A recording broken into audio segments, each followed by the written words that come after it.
Yes, let us go ahead with our discussion on the topic of income tax. अपने को क्या करना है, हाउस प्रॉपर्टी करना है. हाँ जी, ये आ गई आपकी हाउस प्रॉपर्टी और ये आ गया मेरा आर्या. शाबाश, चलो let's go ahead. I think we have solved 5th question in the morning. झाला ना 5th क्वेश्चन आपला. गणेशचा प्रॉब्लेम झाला आपला बहुतेक. हो गणेश झाला आहे मला वाटतं. येस, 1,13,000 बघितलं मला आठवतं. Now we are on slide number 23 और अपने को 38 तक जाने का आराम से हो जाएगा. ऐसा कुछ बड़ा प्रॉब्लम नहीं है. Purna has 1 house property at Indira Nagar in Bangalore. Okay, यहाँ पे कुछ फ़र्क पड़ता नहीं कि केडीएमसी में है कि केडीएमसी में नहीं है. वो सब इनकम टैक्स में सैलरी में फ़र्क पड़ता है कि एचआरए का एग्जाम्पशन रहेगा तो, नहीं तो फिर वो रेंट फ्री परक्विजिट का अगर वैल्यूएशन करने का रहेगा तो ज़रा दिमाग चलाना पड़ता है कि वो 40 लाख के ऊपर वाला शेयर है कि 40 लाख के नीचे वाला, 15 लाख के ऊपर वाला कि 15 लाख के नीचे वाला वगैरह वगैरह. हाउस प्रॉपर्टी की इनकम में ज़्यादा कुछ प्रॉब्लम नहीं है. Purna has 1 house property at Indira Nagar in Bangalore. She stays with her family in the house. Okay, तो वहाँ पे वो खुद ही रहती है. मतलब क्या हो गया, एसओबी बन गई. Rent of the similar property in the neighbourhood is 25,000 per month. The municipal value is 2,80,000 per annum. Now you have to be careful. एक 25,000 जो है वो पर मंथ है. 25,000 जो है वो पर मंथ है और म्यूनसिपल वैल्यूएशन जो है वो 2,80,000 पर एनम है. Municipal taxes paid are rupees 8,000. The house construction began in April 17 with a loan of rupees 20 lakh taken from SBI Housing Finance Limited at the rate of 9% per annum on 1/4/17. The construction was completed on 30th November 2019. The accumulated interest up to 31st March 2019 is 3,60,000. On 31st March 2024, Purna paid rupees 2,40,000 which included 1,80,000 as interest. There was no principal repayment prior to this date. Compute Purna's income from house property for assessment year of 24-25, assuming that she has exercised the option of shifting out of default tax regime provided under section 115 BAC 1. सबसे पहली बात याद क्या रखनी पड़ेगी, she stays with her family in the house. इसका मतलब क्या बन गया है प्रॉपर्टी, SOP. SOP रहेगा तो ये जो 2,80,000 दिया है उसका कुछ काम नहीं है, ये 20,000 पर मंथ दिया है उसका भी कुछ काम नहीं है, बिकॉज SOP की gap is always nil. DLOP की gap is equal to RR. SOP की gap is equal to always nil और LOP की gap is equal to AR नहीं तो RR विचेवर इज हायर. तो यहाँ पे अपने को AR RR देखने की जरूरत नहीं है, SOP की गैप निल है. म्यूनसिपल टैक्सेस पेड, इसका डिडक्शन मिलने वाला नहीं है तो जानबूझ के दिया है लेकिन अपने को कुछ काम का नहीं है. म्यूनसिपल टैक्स का डिडक्शन किसको मिलेगा, LOP को मिलेगा, DLOP को मिलेगा, बट SOP को नहीं मिलेगा. The house construction began in April 17 with a loan of rupees 20 lakh taken from SBI housing finance limited. House construction, construction शब्द आ गया मतलब समझ जाने का कि शायद ये प्रॉब्लम प्री कंस्ट्रक्शन इंटरेस्ट की बात कर रहा है. आइए सुकेश जी, थकिए मत.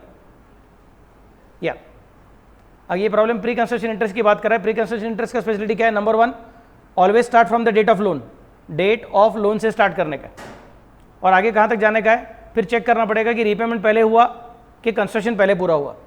Then they have told you that 9% का लोन है, 20 लाख का लोन है, ऑन 1/4/17 को लिया हुआ है, मतलब पूरा 17-18 का पूरा साल आ सकता है.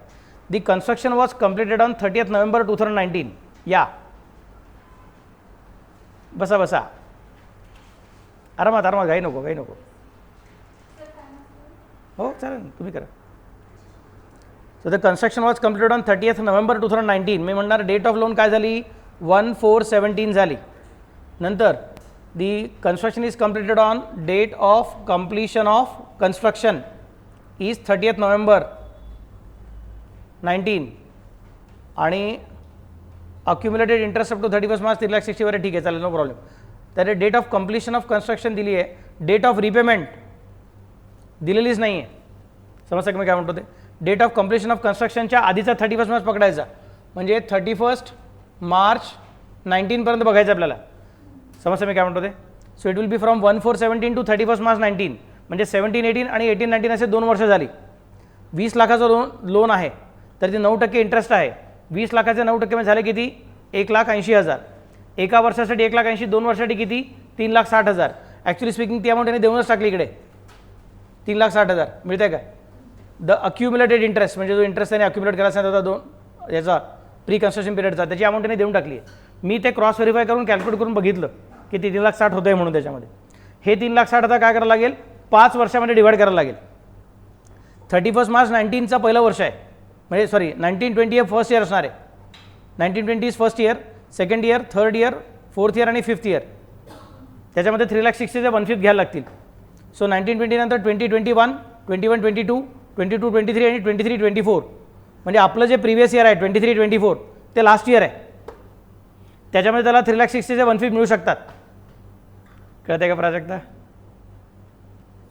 नक्की? चेहऱ्यावरती टेन्शन आहे? नक्की? ओके. 3,60,000 डिवायडेड बाय 5 किती आलं आन्सर मग? 72,000. तर त्याला ह्या वर्षी 72,000चं डिडक्शन कशासाठी मिळतं आहे? करंट इयरचे इंटरेस्ट नाही, प्री कन्स्ट्रक्शन इंटरेस्टसाठी मिळते. प्रिव्हियस पण नाही म्हणू शकत त्याने, प्री कन्स्ट्रक्शन इंटरेस्टसाठीचं मिळते. आणि याच्या पुढच्या वर्षी मिळणार नाही, कारण की ते 5 वर्ष संपलं मग त्याच्यानंतर. त्याच्याशिवाय ऑन 31 मार्च 24 पूर्णा paid rupees 2,40,000 which included 1,80,000 as interest. 31 March 2024 म्हणजे करंट इयरचा लास्ट डेट. त्या दिवशी पूर्णाने काय केलं, त्या 20 लाखाच्या लोनपैकी 2,40,000 पे केले. पण 2,40,000 पूर्ण प्रिंसिपल नहीं है. 2,40,000 इज नॉट फुल प्रिंसिपल. 2,40,000 के अंदर 1,80,000 इज इंटरेस्ट, तो रिमेनिंग 60 इज प्रिंसिपल. मैं बोलूंगा प्रिंसिपल से अपने को फर्क नहीं पड़ता है, अपने को इंटरेस्ट देखने का है. तो करंट ईयर का इंटरेस्ट कितना है? 1,80,000. तो उसको डबल डिडक्शन मिलेगा. करंट ईयर के इंटरेस्ट का पूरा 1,80,000 मिल जाएगा और प्री कंस्ट्रक्शन इंटरेस्ट का कितना मिलेगा? 72,000 मिल जाएगा. 1,80,000 प्लस 72 मतलब हो गया कितना? 1,80,000 plus 72 is equal to 2,52,000. 2,52,000 yes. लेकिन प्रॉपर्टी कौन सा है? एसओपी है. एसओपी को लिमिट कितना है? 2 लाख. मतलब उसको डिडक्शन कितना मिल जाएगा? सिर्फ 2 लाख ही मिलेगा, 2,50,000 नहीं मिलेगा. करते क्या Shruti madam? Okay. So working कैसे होगा? Pre construction interest, date of loan 1/4/17, date of construction completion 31 March 19, 31 March immediately preceding the date of completion of construction 31 March 19. फिर बाद में date of repayment not applicable because repayment अभी तक पूरा हुआ ही नहीं है. फिर pre construction period will be step 1 और फ्रॉम स्टेप 1 टू स्टेप 3 और 4 विच एवर इज अर्लियर. मतलब फ्रॉम 1/4/17 टू 31 मार्च 19, मतलब 2 साल. मतलब इंटरेस्ट कितना ऑलरेडी गिवन भी है और हम लोग चेक भी कर सकते हैं कि 3,60,000 है. So deduction of 1/5 of rupees 3,60,000 is available from 17-18 and will be available in 18-19, 19-20, 20-21, 21-22. एक मिनट, यहाँ पे ये पुराना प्रॉब्लम का नोट है. यहाँ पे अपना स्टार्टिंग पॉइंट कौन सा है? स्टार्टिंग पॉइंट है 31 मार्च 19 को उसने किया है ना, मतलब 19-20 से चालू होगा. मिला क्या आपको सबको? 19-20 से चालू होगा और बाद में वो 20-21, 21-22, 22-23 और 23-24 में मिलने वाला है. करते क्या मैं क्या म्हणतो ते? ओके. तो यहाँ पे मुझे क्या बोलना पड़ेगा? ये 72 मिल जाएगा और ये 1,80,000 मिल जाएगा, मतलब 2,52,000 हो जाएगा. But 2,52,000 is restricted to 2 lakh. और गैप कैलकुलेट करने का झंझट ही नहीं है. प्रॉब्लम ने भले ही अपने को जानबूझ के देकर रखा दुनिया भर का चीज़ें, म्यूनसिपल वैल्यू कितना और फेयर रेंट कितना, उसका कुछ काम नहीं है. समझा मैं कैसे बोल रहा हूँ? क्लियर? सिर्फ इस सोल्यूशन में एक ही चीज़ है, ये चेंज करने का डेट्स. वो मैंने ऑलरेडी डिस्कस किया था ऊपर ये सब यहाँ पे कि कौन सा ईयर से चालू होगा करके. क्लियर है मैं क्या बोल रहा हूँ? चलो फटाफट पूरा करो. We are on page number 23 and we are solving question number 6. Institute क्या करती है? हर साल क्वेश्चन वही रखती है, सिर्फ assessment year previous year change करती है. तो मुझे भी वो सब आंसर में चेंज करने का रहता है और साथ में ये भी चेक करना का रहता है अमेंडमेंट में भी कुछ चेंज हुआ क्या करके. तो एक आध प्रॉब्लम में अंदर कुछ छुपा हुआ रहेगा तो कभी कभी चेंज करने का रह जाता है. मैं भी घर जाने का चेंज कर दूंगा. कल भी एक चेंज करने का था ना गैव का, कुछ तो 105 वाला कुछ तो आ गया था वो.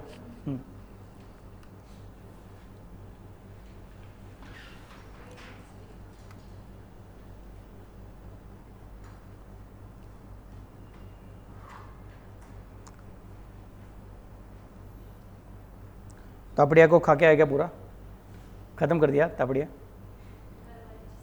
अच्छा तिथपर्यंत गेलो तुम्ही? क्या बात आहे. चहा प्यायला तापड़ियामध्ये? हाँ तापड़ियामध्ये चहा नहीं मिला तिकड़े. आई थिंक वहाँ पे सिर्फ कॉफ़ी मिलता है सिर्फ ना, और वो भी कोल्ड कॉफ़ी मिलता है शायद वहाँ पे, मुझे पता नहीं क्या मिलता है करके. बट तापड़िया के साइड में भी है ना एक चाय वाला, मज़ा नहीं आता क्या उसका? फिर और एक है वो 4 रस्ता क्रॉस करोगे ना साधोसा, उसके आगे जाओगे तो वहाँ पे भी एक चाय वाला है. अच्छा तिकडे. अच्छा गरवाऱ्याच्या समोर तुम्ही गेला होतात का? मला वाटलं गरवाऱ्याच्या इकडच्या गेटच्या समोर गेलात तुम्ही.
कंप्लीट.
कंप्लीट. अभी पूर्णा मैडम का वर्किंग भी करके दिखा दीजिए इनकम फ्रॉम हाउस प्रॉपर्टी का.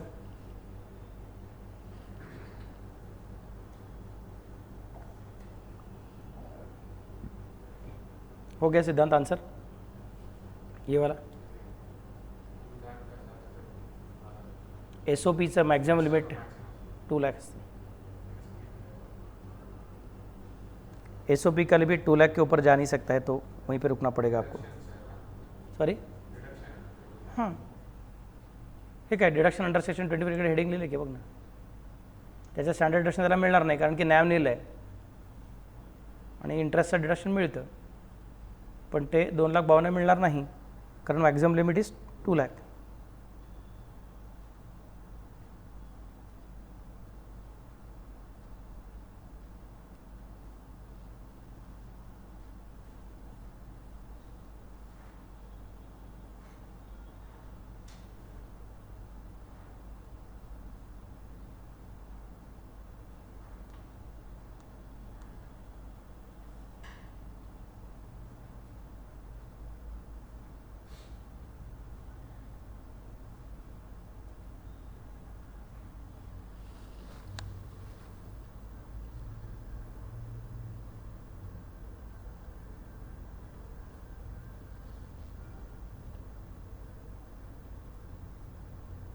आकांक्षाची पण तब्येत बरीच बरी नाही आहे. She is not very well. तुम सब लोग तबीयत संभालो किसी भी हालत में.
हो, मी अपलोड केलं यूट्यूबवरती. मी डबल रेकॉर्डिंग करत असतो नेहमी. गुगल मीटवरती पण रेकॉर्डिंग होतं आणि याच्यावरती पण रेकॉर्डिंग होतं.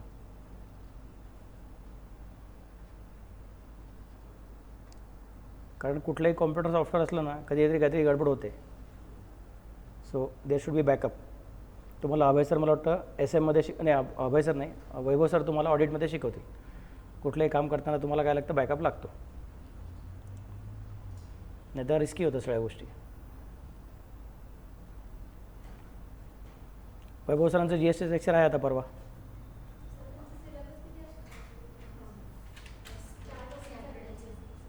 मी बघून सांगतो तुम्हाला, उद्या सांगतो. सरांनी टेस्ट ऑलरेडी सेट करून झाली आहे, मला फक्त बघायला लागेल, फक्त बाकी काही नाही. चालेल, नाही तुम्ही ग्रुपवर टाका की सरांना विचारा ना, प्रश्न टाका, सर रिप्लाय देतील, काय प्रश्न नाही. Question number 7. क्वेश्चन नंबर 7 क्या कहता है, देखो अपना अभी. Shrimati Rajalakshmi owns a house property at Adyar in Chennai.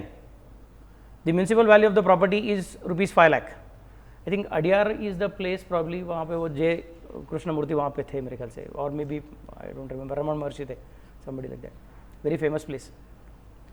The municipal value of the property is ₹5 lakh, fair rent is 4,20,000 and standard rent is 4,80,000. The property was let out. अच्छा, let out की बात कर रहा है, इसका मतलब मुझे सब चेक करना पड़ेगा. 5 लाख क्या है तुम्हारा, MV है. फेयर रेंट कितना है, 4,20,000. 5 लाख और 4,20,000 विच एवर इज मैक्सिमम, मतलब 5 लाख. Standard rent is 4,80,000. मैं बोलूँगा अरे मन ही मन में नहीं सोच सकते हो कि मैं कानून को तोड़ता हूँ, तो 4,80,000 पे रुकना पड़ेगा. Property was let out at ₹50,000 per month, मतलब इंटू 12 करना पड़ेगा एनुअल रेंट के लिए, हो जाएगा 6 लाख. 12 पंचे 60 मैडम, 12 10 120, म्हणजे 12 पंचे 60 की असं काय करताय. But it was let out for ₹50,000 per month up to December 2020. Okay, मतलब 9 महिने झाले त्याच्यामध्ये. Thereafter the tenant vacated the property and Shrimati Rajalakshmi use the house for अरे बाप रे, हम राजलक्ष्मी को बोलेंगे ऐसा काय को किया. उससे अच्छा 3 महीने के लिए प्रॉपर्टी को वेकेंट रखती थी तो तुझे वैकेंसी अलाउंस मिल जाता था. अब क्या करना पड़ेगा, अब ये प्रॉपर्टी पूरी लेट आउट ऐसे ही कंसिडर करना पड़ेगा. क्या समस्या मैं कैसे बोल रहा हूँ.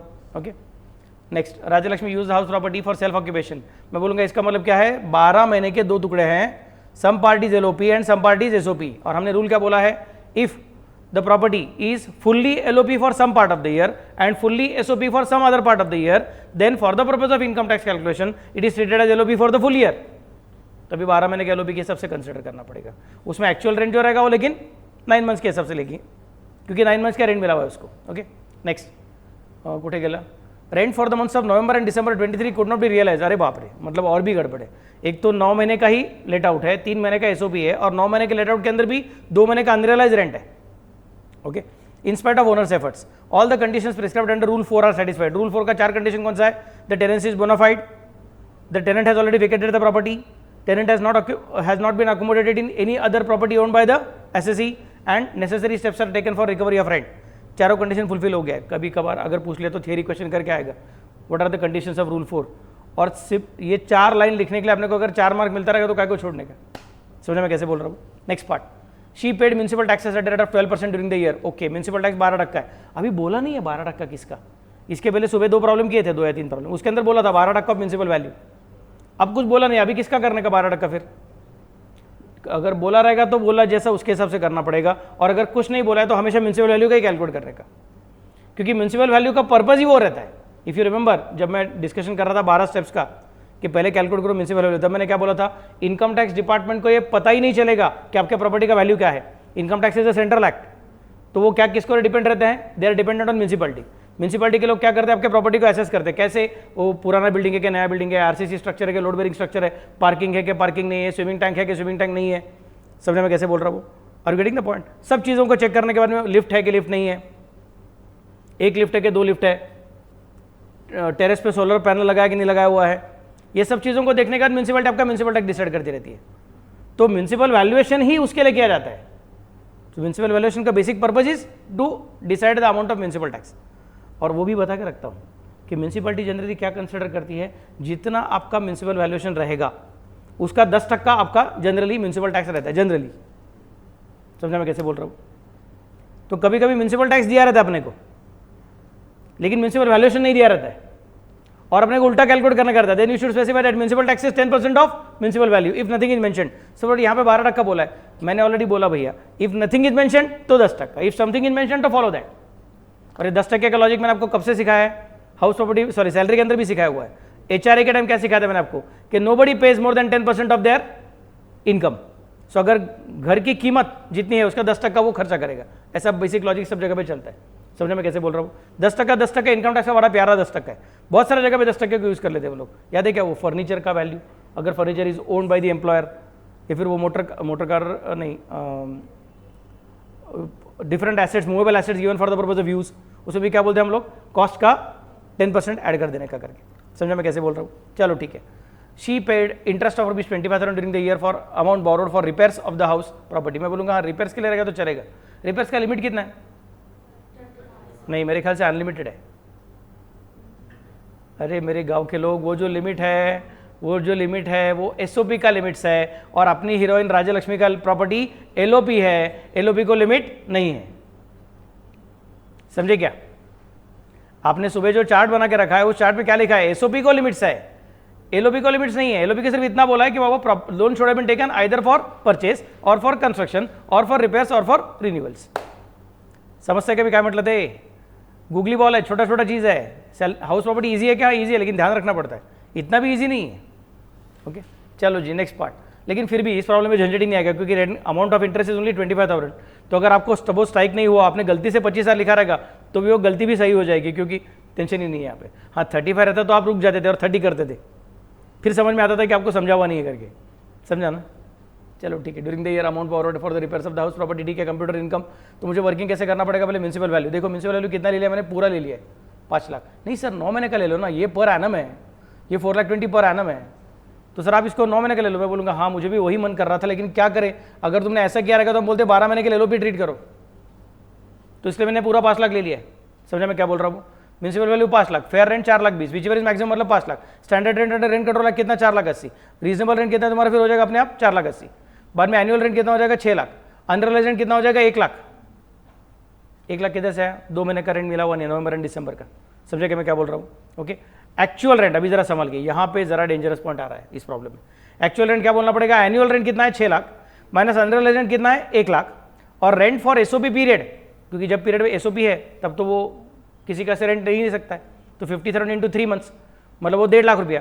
तो ये 1 लाख और ये 1.5 लाख माइनस करने का, 6 लाख में से 1.5 लाख माइनस किया तो बच गया कितना? 3.5 लाख।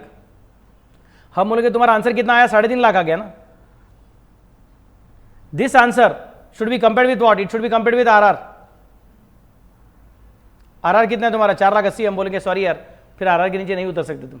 लेकिन सर आरआर तो 12 महीने का है, और रियलिटी में मुझे 12 महीने का प्रॉपर्टी एलओपी था ही नहीं, 9 महीने का एलओपी था, और उसके अंदर अनरियलाइज रेंट है। मैं बोलूँगा सॉरी यार तू कुछ भी कर दे, हम अभी इसको और मदद नहीं कर सकते। समझा मैं कैसे बोल रहा हूँ?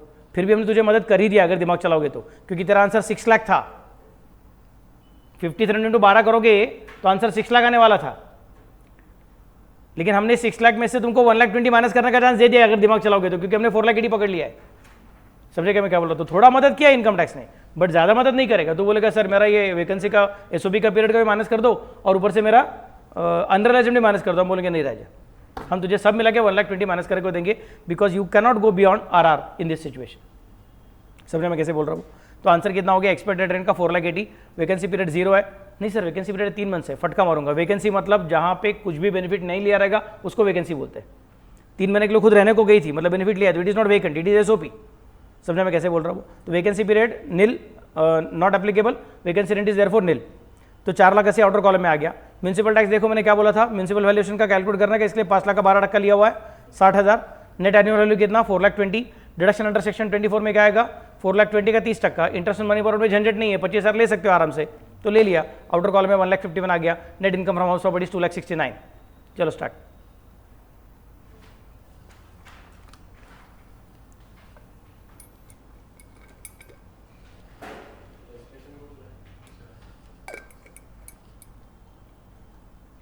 सातवां 7th illustration, we are on page number 24। हो जाएगा, कल सुबह ही हो जाएगा, मतलब कल शाम के लेक्चर में पीजीबीबी चालू कर दूंगा मैं। बेसिक इंट्रोडक्शन दे दूंगा, फिर बाद में 2 दिन का छुट्टी रहेगा, तो मेरे लेक्चर के लिए 2 दिन का छुट्टी है ना। फिर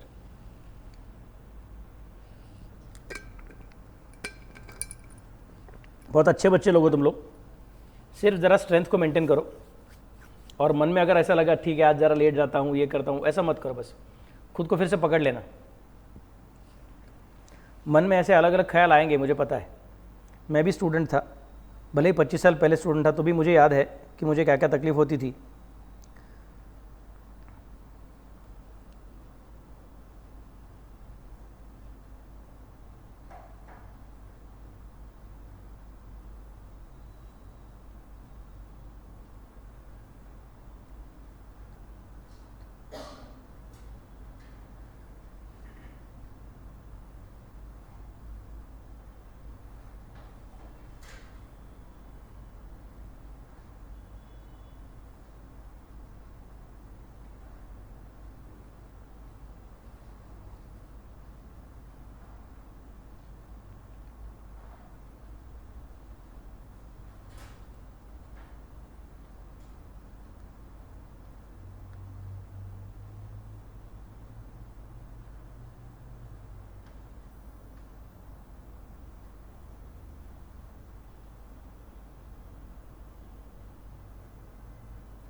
मज़ा आ गया, मस्त टॉपिक है। बड़े होशियार बच्चे, उनके बड़े होशियार प्रोफेसर्स और थोड़ा सा डिफ़िकल्ट एग्ज़ाम, बट हो जाएगा।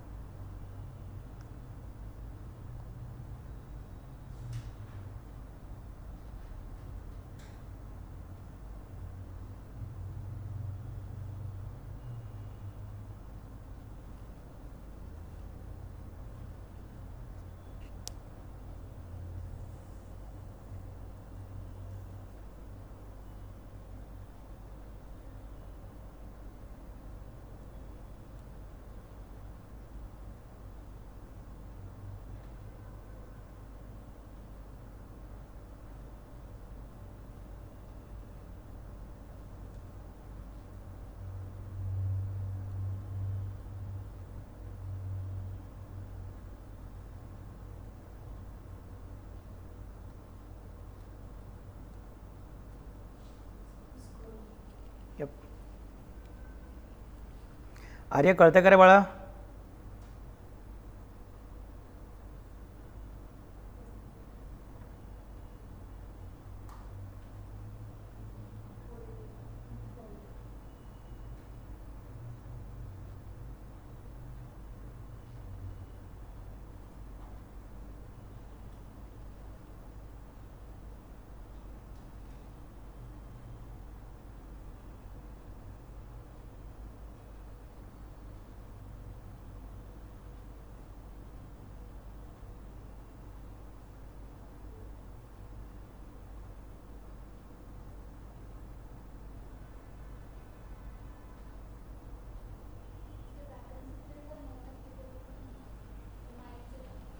ते वेकन्सी आपला फॉर्मॅट पण आपण लिहून ठेवलं तिकडे, पण ह्या प्रॉब्लेम आहे तो ॲप्लिकेबल नाही आहे.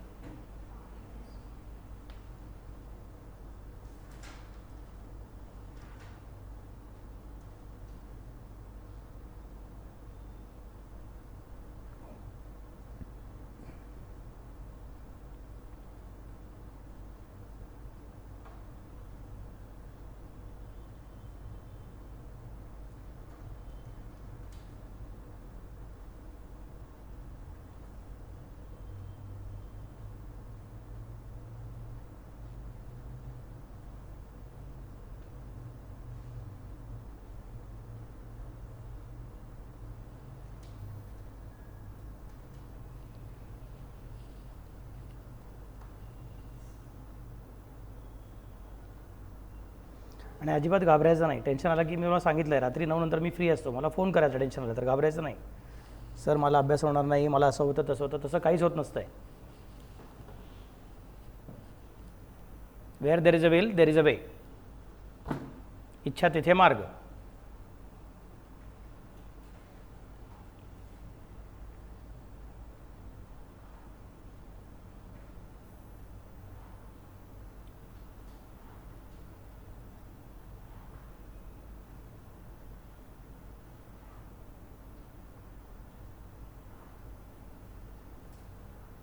चलो, shall I go ahead? Everybody is with me. Prajakta madam, shall I go ahead? Arya sir, shall I go ahead? काय बोलत नाही पोरगा माझ्याशी. ओके, ठीक है, no problem. Okay, now probably this is going to be tough. अभी मैं ये प्रॉब्लम सॉल्व नहीं कर सकता हूँ. मैं इसका डिस्कशन अभी करके रखूँगा. जो मैंने सुबह पेंडिंग रखा था कि SOP DLOP स्टेटस कैसे डिसाइड करने का रहता है. समझा मैं कैसे बोल रहा हूँ? डिस्कशन करके रखते नहीं तो रुको, नहीं तो इसको पेंडिंग रखेंगे क्योंकि बड़ा है वो सिचुएशन. एक सादा वाला प्रॉब्लम करते हैं, दैट इज़ बेटर. हाँ, ये कौन सा है? ठीक है. हम क्वेश्चन नंबर 9, 20 का क्वेश्चन मैंने पेंडिंग रखा हुआ है क्योंकि वो बड़ा डिस्कशन है. अभी तुम थके हुए रहोगे तो मुझे थकी हुई हालत में डिफिकल्ट लॉजिक को सिखाने का नहीं. डिफिकल्ट नहीं, एक्चुअली स्पीकिंग ज़रा कम्बरसम है, थोड़ा ज़्यादा दिमाग चलाना पड़ता है. तो कल फ्रेश मूड में आराम से सीख लेंगे. अब क्वेश्चन नंबर 9 को देखते हैं. Prem owns a house in Madras. Madras वाला घर है. During the previous year of 23-24 2/3 of the portion of the house was SOP and 1/3 was LOP for residential purpose at a rent of ₹8,000 per month. मैं बोलूँगा राजा let out करेगा ना तो वो residential purpose है कि बिजनेस पर्पज है, फर्क पड़ता नहीं है. ओनर ने खुद ने यूज करने के टाइम हम बोलते हैं कि owner should not have used it for the purpose of his own business, owner can use it only for his residence, but tenant को क्या बोलते हैं, it can be either for business और for residence, that is okay for us. तो तू बता रहा है अच्छी बात है कि 1/3 portion was let out for residential purpose, but that sentence is immaterial for us, we would have still treated it as house property only. Municipal value of the property is 3 lakh per annum. अभी 3 लाख रुपया property है, but उस property के 2 टुकड़े कर दिए हैं हमने, 2/3 एंड 1/3, तो उस 3 लाख के भी 2 टुकड़े करने पड़ेंगे, 2 लाख और 1 lakh. 2 lakh is the portion of municipal value which relates to the SOP portion. नहीं समझा, इधर क्या बोला है, 2/3 एसओपी एंड 1/3 एलओपी। समझे क्या मैं क्या बोल रहा हूं? तो म्युनिसिपल वैल्यू जो है उसके भी 2 टुकड़े करने पड़ेंगे ना, 2/3 and 1/3, 2/3 will go to SOP and 1/3 will go to LOP. तो जो 2 लाख है जो एसओपी का पोर्शन है, अभी ठीक से सुनिए मैं क्या बोल रहा हूं, बाउंसर जाएगा कभी कभी, 2 लाख जो है वो 0 बन जाएगा। क्यों? क्योंकि एसओपी का गैप इज ऑलवेज निल। क्या समझ सकते मैं क्या बोल रहा हूं? एसओपी के लिए वो कैलकुलेशन करने का रहता ही नहीं है, म्युनिसिपल वैल्यू कितना क्या कितना क्या कितना, तो वो जो 2 लाख हम साइड में निकालेंगे और बाद में उसको भूल जाएंगे। 1 लाख को साइड में निकालेंगे भूलेंगे नहीं, अब 1 लाख को यूज करना है अपने को। समझा मैं कैसे बोल रहा हूँ? Next part, fair rent is 2,70,000। Again 2,70,000 के 2 टुकड़े करने पड़ेंगे, एक क्या 1,80,000, दूसरा क्या 90। 1,80,000 को साइड में निकालेंगे भूल जाएंगे क्योंकि एसओपी का गैप इज निल, और 90 को कंसिडर करेंगे। 90 के साथ ऊपर कौन बैठा था, 1 lakh. 1 lakh and 90 whichever is higher, मतलब क्या 1 लाख। तो चलो वहां तक पहुंच गए। Next, standard rent is 3,30,000 per annum. 3,30,000 के 2 टुकड़े, 2,20,000 एंड 1,10,000। 2,20,000 को साइड में निकालेंगे भूल जाएंगे, बच गया कितना 1,10,000। 1,10,000 and 1 lakh whichever is lower, मतलब 1 लाख। तो आरआर क्या बन गया, 1 लाख बन गया। किसका? एलओपी पोर्शन का। एसओपी पोर्शन का तो आरआर कुछ है ही नहीं, वो तो गैप ही नहीं ले उसका। उसका फाइनल आंसर अपने को पता है, गैप नहीं ले करके। Next part, he paid municipal taxes at 10% of municipal value. Municipal value कितनी थी मैं भूल गया, तुम बताओ। म्युनिसिपल वैल्यू 1 लाख नहीं थी, म्युनिसिपल वैल्यू 3 लाख थी। सुनो तो सही, म्युनिसिपल वैल्यू 3 लाख थी, उसका तुमको कितना टैक्स भरने का है, 10% भरने का है। समझे क्या? मतलब कितना, 30,000 भरने का है। 30,000 के 2 टुकड़े, 2/3 एंड 1/3। 2/3 मतलब कितना 20,000, उसको भूल जाओ, और 1/3 मतलब कितना 10,000, वो एलओपी में से माइनस करो, क्योंकि एसओपी को म्युनिसिपल टैक्स का डिडक्शन मिलता नहीं है। क्या समझ सकते मैं कैसे बोल रहा हूँ? करा कि क्या फर्क पड़ता है, क्या प्रॉब्लम है? We are suppose to specify bill कितना आया, तुमने डिडक्शन के हिसाब से वर्किंग मत करो। बिल कितना आया, 30,000 आया था, भरा कितना 30,000, लेकिन डिडक्शन कितना मिलेगा 10,000, ये बताना पड़ता है, बाकी कुछ नहीं। नेक्स्ट, सॉरी म्युनिसिपालिटीला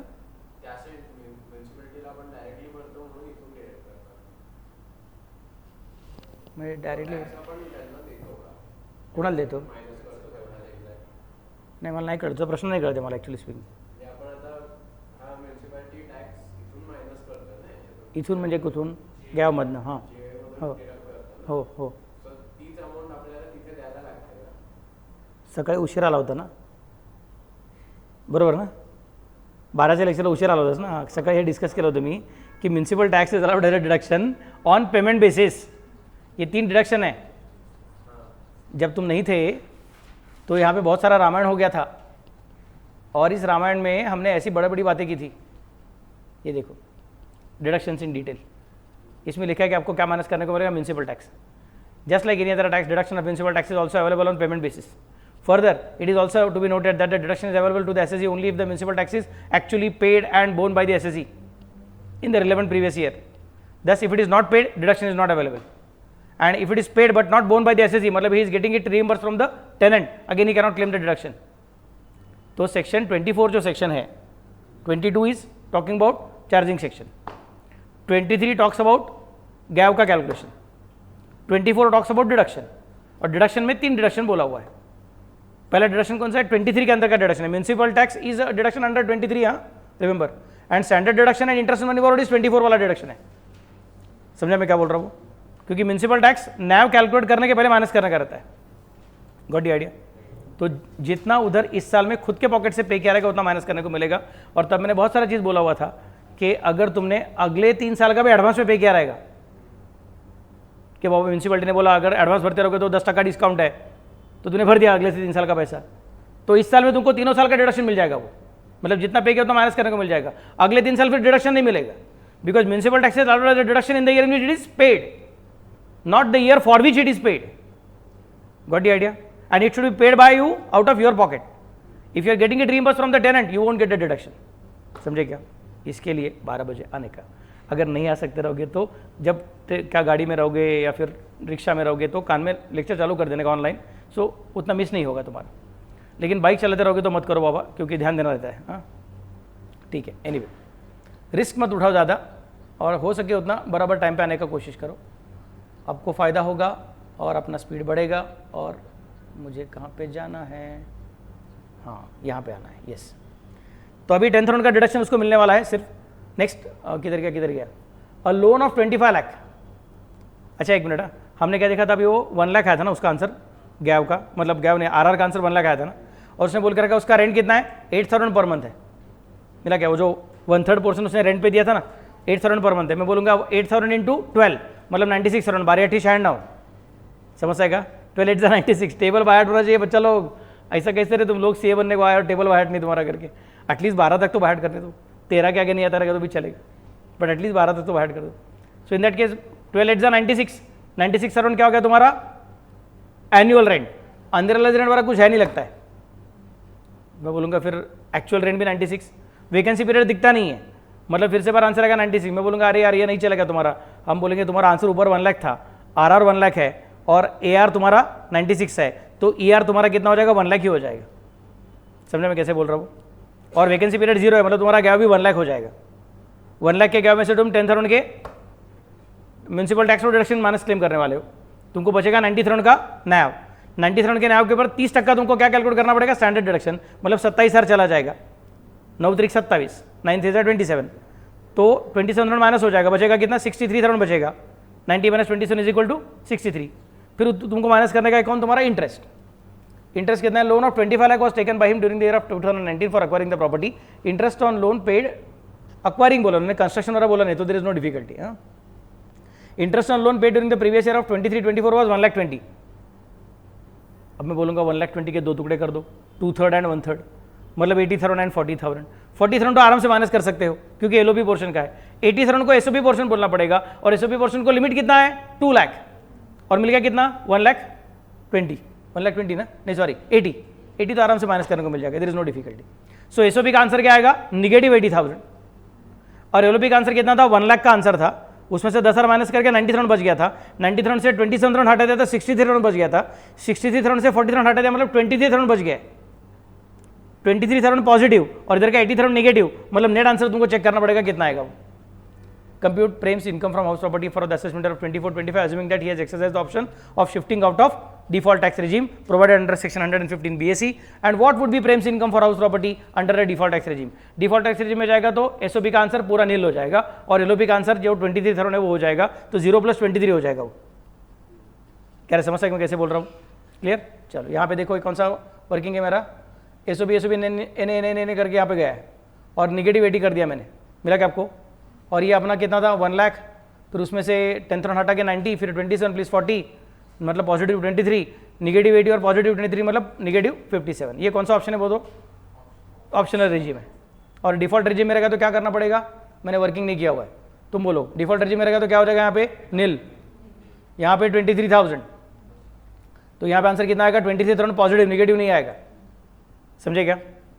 उसका एक नोट लिखेंगे बस, बाकी कुछ नहीं करें, टेबल फिर से बनाने की जरूरत नहीं। चलो फटाफट कर दो। प्रेम जी की नकली सवारी। प्रेम मतलब सलमान खान का नाम रहता है पिक्चर में।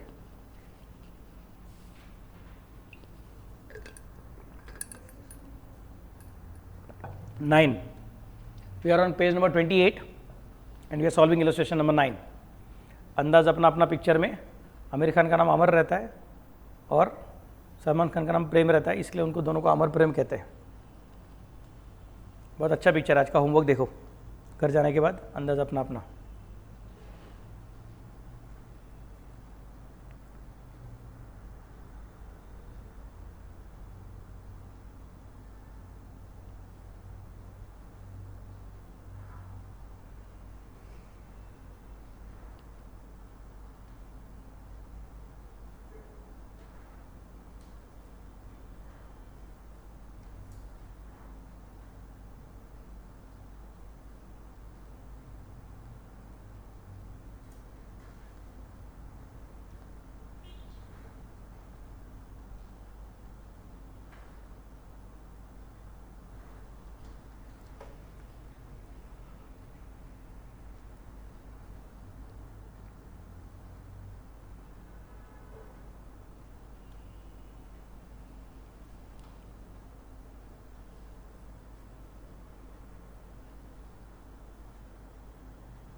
Complete.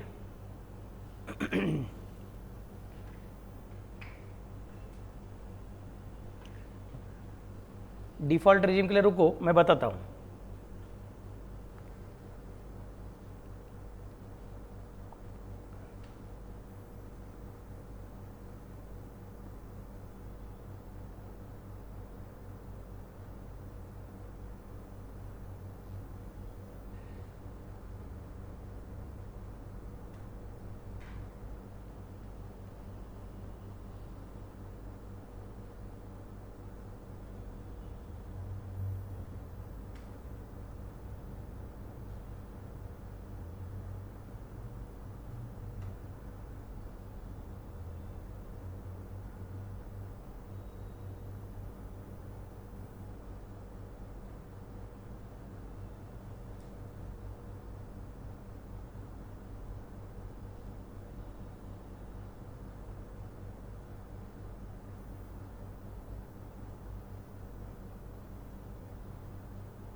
Complete.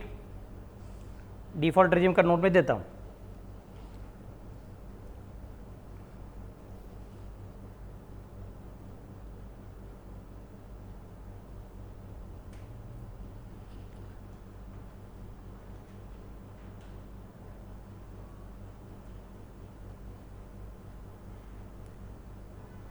in default regime,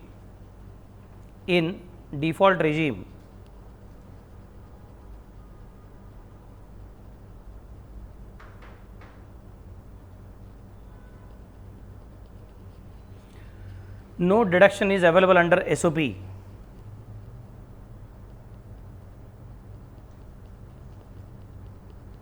Which means the answer for SOP would be nil. The answer for SOP would be nil, and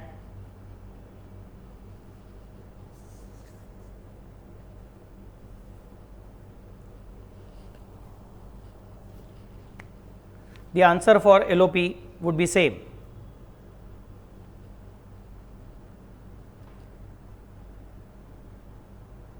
Therefore, the total house property income of Mr. Prem, therefore, total house property income of Mr. Prem for AY 24 or 25 would be